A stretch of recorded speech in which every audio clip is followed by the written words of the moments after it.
The sun was setting over the dusty plains when Ethan, a lonely rancher, rode home after a long day's work. The land stretched endlessly, quiet except for the wind brushing through the grass.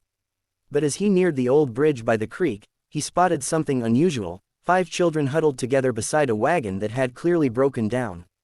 Their faces were smeared with dust, clothes torn, and eyes filled with fear and hunger. Ethan slowed his horse and approached them carefully. Before he could speak, a weak voice called out from behind the wagon. A woman, pale and trembling, lay on the ground with a wounded leg. She tried to rise but winced in pain. "Please, my children," she whispered. Ethan jumped off his horse and knelt beside her. It was clear she hadn't eaten in days. Without hesitation, he offered her water and some bread from his saddlebag. The children devoured it silently, glancing at him with cautious gratitude.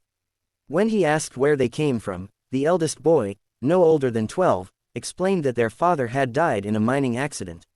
Their mother had tried to take them to her brother's place, but they were robbed along the way, leaving them stranded with nothing.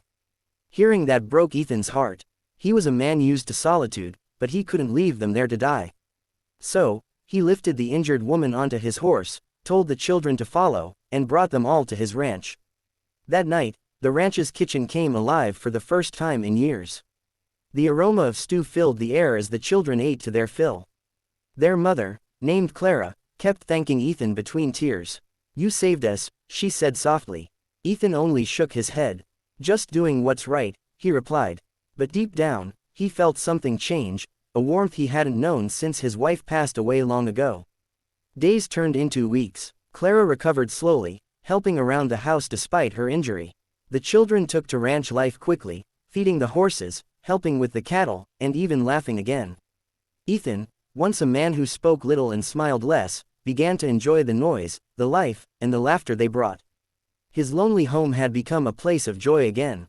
One evening, while the sunset painted the sky gold and red, Clara came out to where Ethan was fixing a fence. She thanked him again, but this time, her voice trembled with emotion. "We were nothing but a burden, and you gave us a home." Ethan looked at her for a moment, then said quietly, "You didn't just find a home, you brought one here." Months later, the ranch looked completely transformed.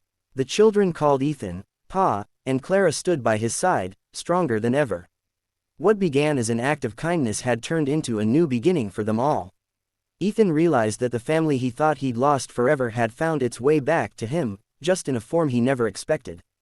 And as he watched the children running in the fields, laughter echoing in the wind, he knew one thing for sure: sometimes, life gives you back more than you ever give away.